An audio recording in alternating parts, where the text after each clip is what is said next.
श्री स्वामी समर्थ. नमस्कार मंडळी. उद्या आलेली आहे मकर संक्रांत, 14 जानेवारी आणि मंगळवार आहे. आपल्या सनातन धर्मामध्ये मकर संक्रांत सणाला अतिशय महत्त्व आहे आणि या दिवशी सूर्यदेवाला जल अर्पण केलं जातं. स्नान, दान, पूजा करणं खूप शुभ मानलं जातं. याच दिवशी भरपूर महिला ज्या आहेत त्या हळदी कुंकू सुद्धा करतात. परंतु चुकूनही असा काही कालावधी आहे 1-1.5 तासाचा की ज्याच्यामध्ये आपल्याला चुकूनही हळदी कुंकू जे आहे ते करायचं नाही.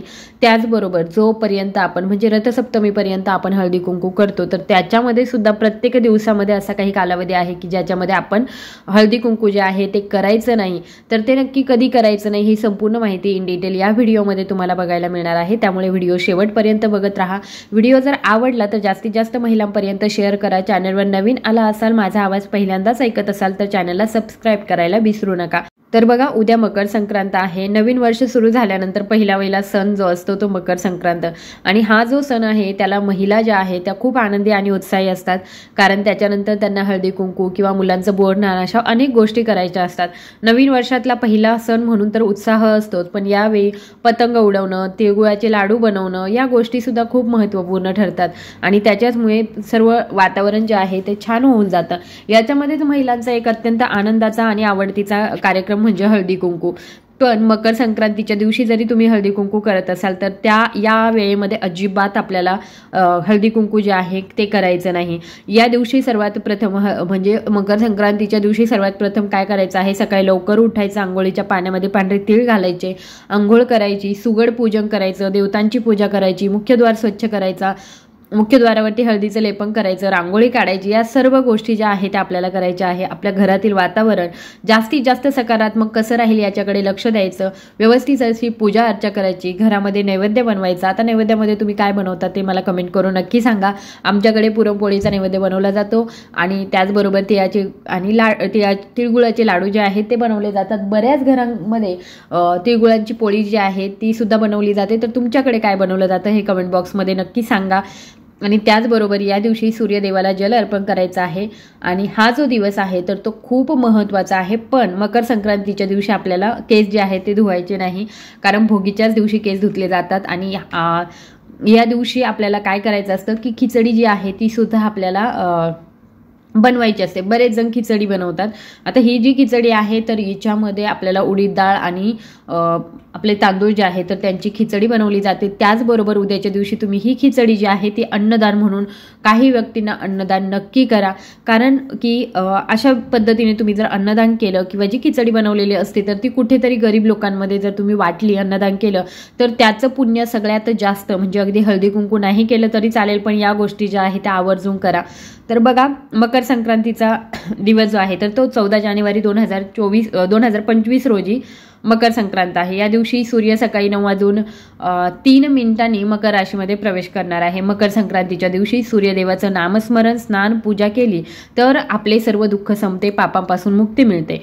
परंतु या सणाच्या दिवशी काही कामं सुद्धा वर्ज्य असतात आणि ती कामं जी आहे ती आपण करायची नाही. तर काय, मकर संक्रांतीच्या दिवशी आपण काय करायचं नक्की, तर स्नान करायचं, सूर्यदेवाला जल अर्पण करायचं, सूर्यदेवाची मंत्रासहित पूजा करायची. मकर संक्रांतीच्या दिवशी तुम्ही शेंगदाणे, खिचडी, दही, तिळाचे लाडू, उबदार कपडे आणि पैसे जे आहे ते गरीब व्यक्तींना, गरजू व्यक्तींना दान करू शकता तुमच्या यथाशक्तीप्रमाणे. या सणाला धार्मिक कार्यात वेळ घालवायचा असतो. ब्रह्मचर्याचे नियम जे आहेत ते पाळायचे असतात.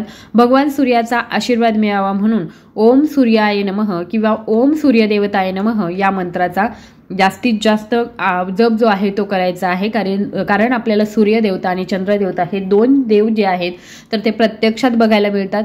त्याच्यानंतर बघा, या दिवशी महिलांचा हळदी कुंकवाचा कार्यक्रम असतो. या दिवशी हळदी कुंकवाच्या कार्यक्रमामध्ये महिलांना वाण म्हणून सौभाग्याच्या वस्तू दिल्या तर आपलं सुख सौभाग्य सुद्धा वाढत असतं. मकर संक्रांतीच्या दिवशी पिवळे कपडे दान करण्याला विशेष महत्त्व दिलं जातं, म्हणून तुम्ही पिवळे कपडे दान करू शकता. या दिवशी कांदा, लसूण, मांसाहार, अल्कोहोल, तामसिक पदार्थ टाळायचे आहे. पतंग उडवताना आपल्यामुळे इतरांना कुणाला नुकसान होणार नाही याच्याकडे तुम्ही लक्ष द्यायचं आहे, कारण मकर संक्रांतीच्या कालावधीमध्ये हे खूप ऐकायला येतं आपल्याला. मकर संक्रांतीच्या दिवशी हिरवीगार झाडं जी आहे ती अजिबात तोडायची नाही आणि आंघोळ केल्याशिवाय आपण अन्न खायचं नाही.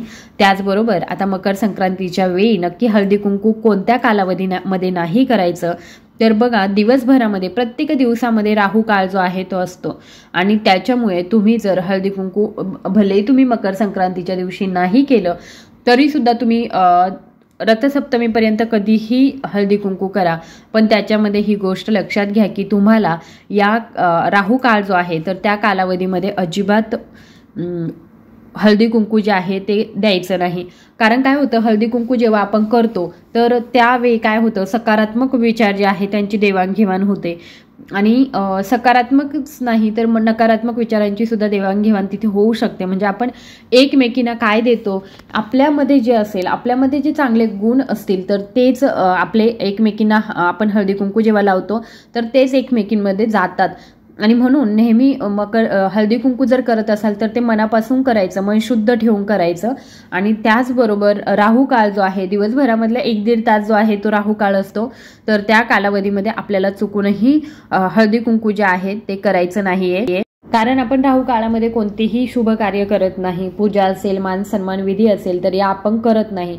मग मकर संक्रांतीच्या दिवशी राहू काळ जो आहे तो दुपारी 3 वाजल्यापासून ते दुपारी 4:36 असणार आहे. लक्षात घ्या, दुपारी 3 वाजल्यापासून तर 4:36 जो कालावधी आहे तर या कालावधीमध्ये आपल्याला अजिबात हळदी कुंकू करायचं नाही.